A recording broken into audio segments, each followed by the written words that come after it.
Good morning friends, आप सबों का हमारे चैनल एके ट्यूटोरियल्स में स्वागत है।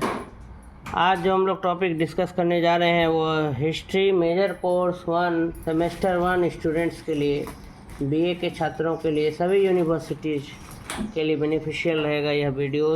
मेजर कोर्स 1 हिस्ट्री सेमेस्टर 1 का आज हम लोग एक क्वेश्चन डिस्कस करेंगे। उसको क्वेश्चन है, भारतवर्ष के नामांकन की सार्थकता सिद्ध करें, अथवा भारतवर्ष के नामकरण को समझने की अवधारणा की व्याख्या कीजिए। भारतवर्ष मतलब इंडिया का जो नाम है भारत, ठीक है। भारतवर्ष कैसे पड़ा, इस नाम के बारे में चर्चा करना है कि भारत का नाम भारत ही क्यों पड़ा। भारतवर्ष के नामकरण की सार्थकता सिद्ध करें। भारतवर्ष का जो नामकरण है उसका क्या सिद्ध करना है, सार्थकता। अथवा भारतवर्ष के नामकरण को समझने की अवधारणा की व्याख्या कीजिए। भारतवर्ष का जो नामकरण है उसको समझने की अवधारणा का क्या करना है, व्याख्या करना है। आइए देखते हैं उत्तर। भारत का नाम भारतवर्ष क्यों पड़ा, इसके लिए हमें इतिहासों का संदर्भ खंगालना होगा। कह रहा है कि अगर हमें यह जानना है कि भारत का नाम भारतवर्ष क्यों पड़ा, तो इसके लिए हमें हिस्ट्री, इतिहास को क्या करना पड़ेगा, खंगालना पड़ेगा, पीछे जाना होगा, फ्लैशबैक में।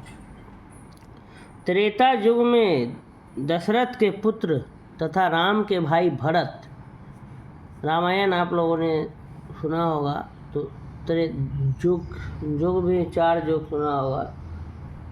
सत्ययुग, त्रेता युग, सत्ययुग, कलयुग, द्वापर युग, त्रेता युग, सत्ययुग, कलयुग। जैसे अभी कलयुग चल रहा है, वैसे कोई युग था त्रेता युग। तो त्रेता युग में त्रेता युग, द्वापर युग, सतयुग और कलयुग, ये 4 युग बताया गया है, ठीक है। तो कलयुग चल ही रहा है, अंतिम युग।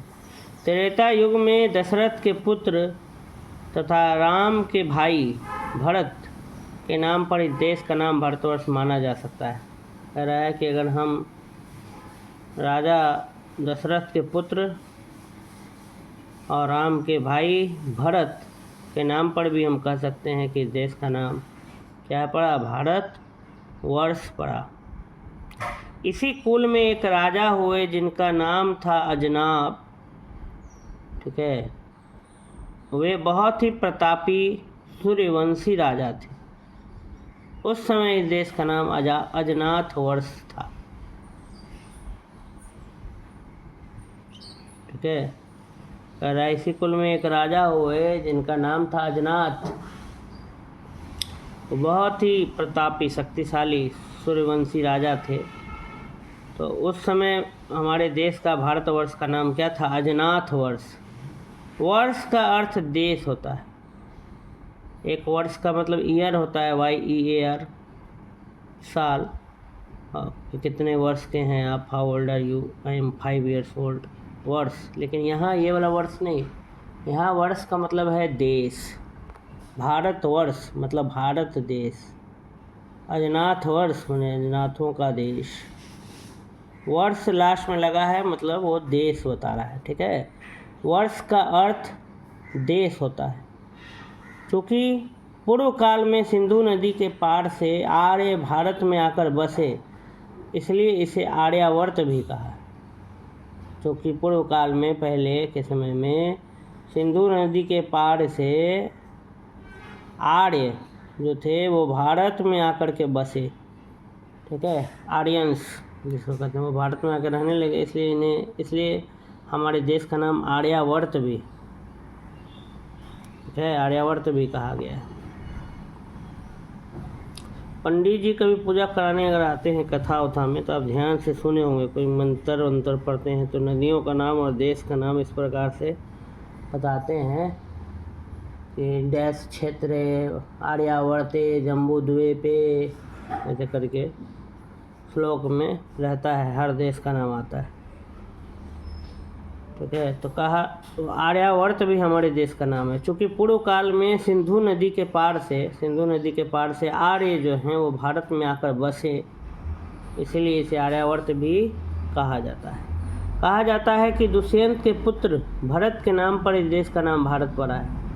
ये भी मानना है लोगों का कि दुष्यंत के जो पुत्र थे, राजा दुष्यंत, उनके भी पुत्र का नाम भरत था, इसलिए देश का नाम क्या पड़ा, भारत पड़ा। कुछ विद्वानों का मत है कि ऋषभ देव के ज्येष्ठ पुत्र का नाम भरत था और उन्हीं के नाम पर इस देश का नाम भारतवर्ष पड़ा है।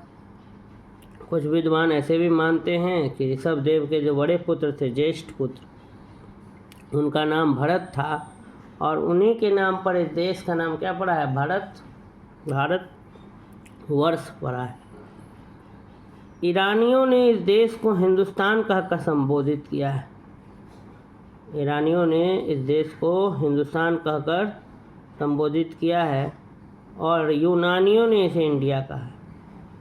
ईरानियों ने इस देश को हिंदुस्तान कहकर संबोधित किया है और यूनानियों ने इसे इंडिया कहा है। यूनानी और ईरानी ने हिंदुस्तान। प्राचीन साहित्य में भारत देश को भारत भूमि की संज्ञा दी गई। जो पुराना जो लिटरेचर है, प्राचीन साहित्य, एंशियंट लिटरेचर, उसमें भारत देश को भारत भूमि कहा गया है, भारत भूमि की संज्ञा दी गई। इसे जम्बू द्वीप का एक भाग माना गया है। भारत देश को जम्बू द्वीप का क्या माना गया है, एक भाग माना गया है। भारत को चतुसंस्थान संस्थितम भी कहा गया है।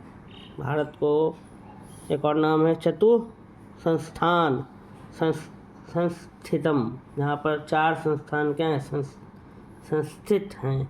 चतुसंस्थान संस्थितम भी कहा गया है। हिंदू शब्द भी महान सिंधु नदी से निकला है। सिंधु प्रदेश प्राचीनतम सभ्यता का विकास स्थल रह चुका है।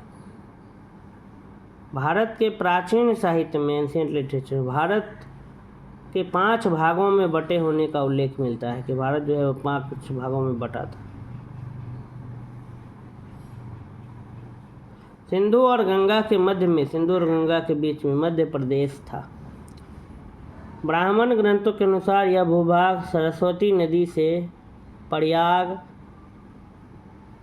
काशी तक और बौद्ध ग्रंथों के अनुसार राजमहल तक फैला हुआ था। इसी क्षेत्र का पश्चिमी भाग ब्रह्मर्षि देश कहलाता था।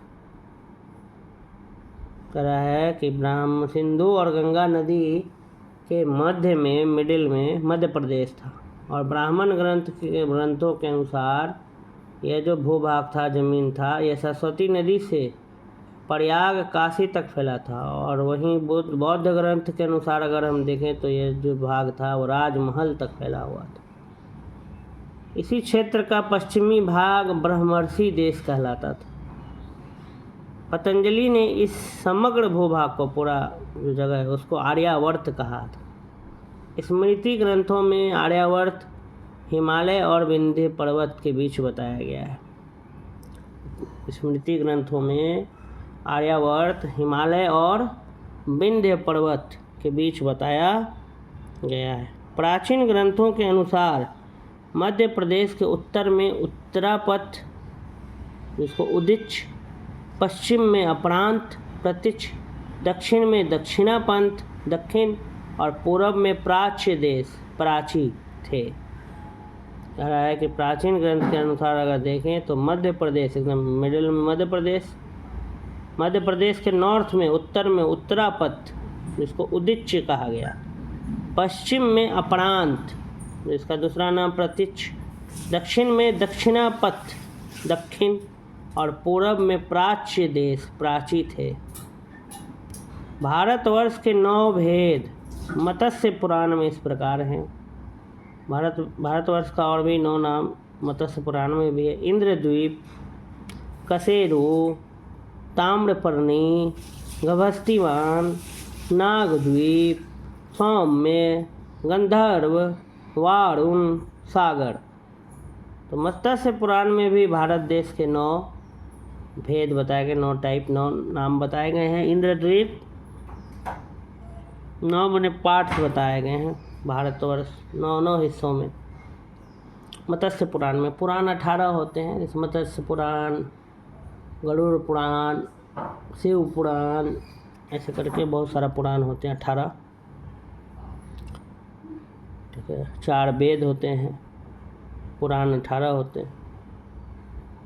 ठीक है, तो कह रहा है कि भारतवर्ष के 9 भेद मत्स्य पुराण में इस प्रकार से थे। एक इंद्रद्वीप, कसेड़ु, ताम्रपर्णी, गभस्तिमान, नागद्वीप, सौम्य, गंधर्व, वारुण और सागर।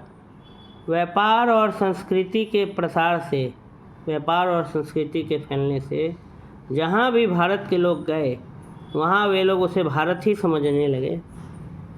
व्यापार करने या फिर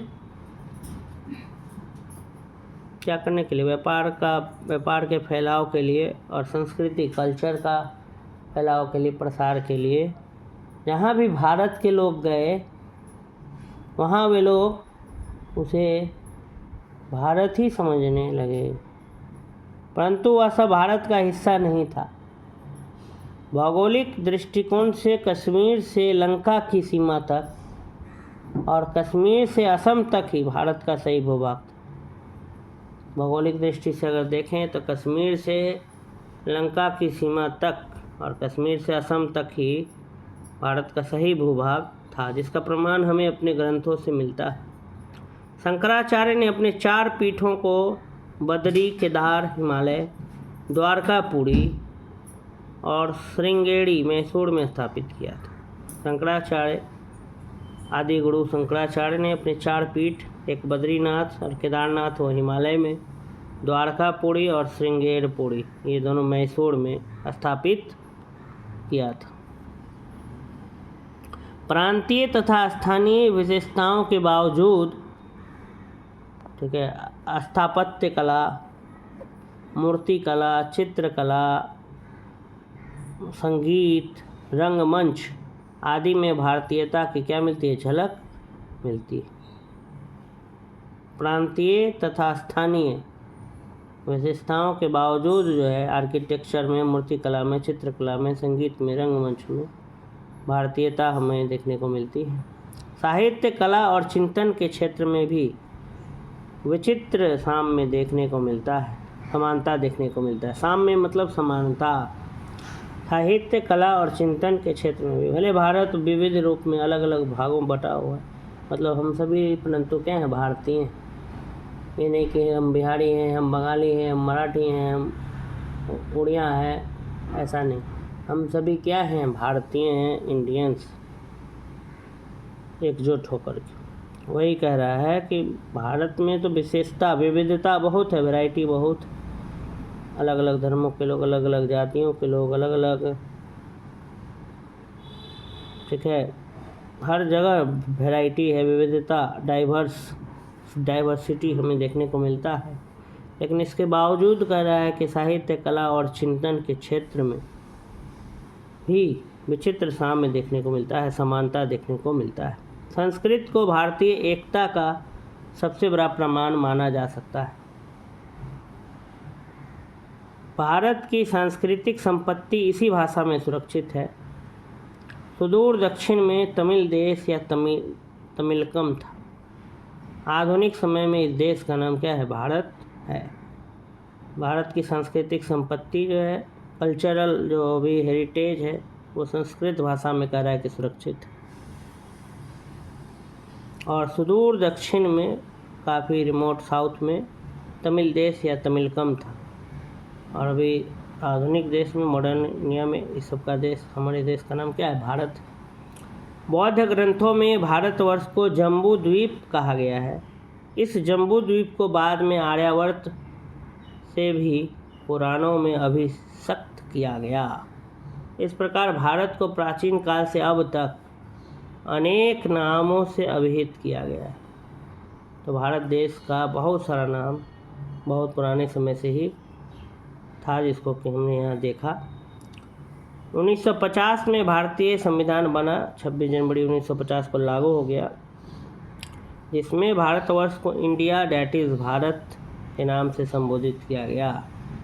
इंडिया डैट इज़ भारत। इतिहास में वर्णन है कि सिंधु नदी के उस पार से आर्य लोग भारत में आकर बसे थे।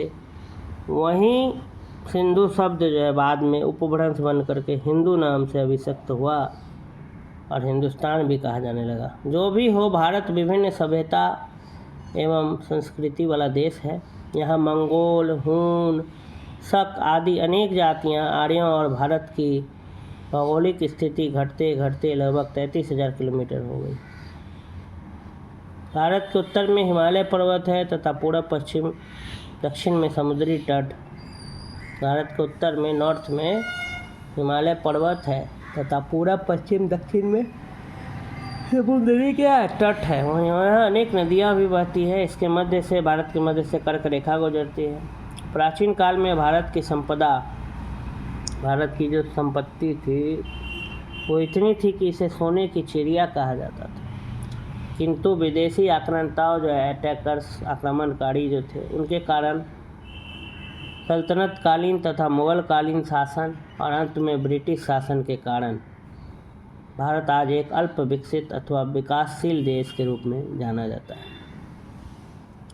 प्राचीन काल में भारत की संपदा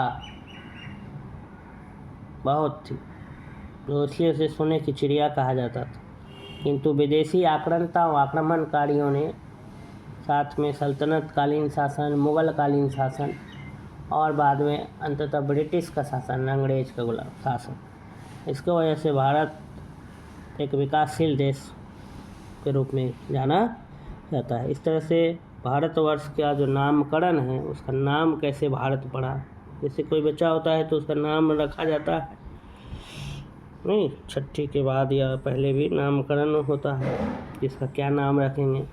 वैसे भारत देश का नामकरण की सार्थकता सिद्ध करना था। मैंने भारत देश का अनेक क्या क्या नाम थे, इसी के बारे में बताना। तो आज का वीडियो यहीं पे हमारा क्या होता है, समाप्त होता है। अगर आपको ये वीडियो अच्छा लगा तो लाइक करें, कमेंट करें और साथ ही शेयर करें, अधिक से अधिक लोगों तक ये वीडियो पहुंचाएं। धन्यवाद।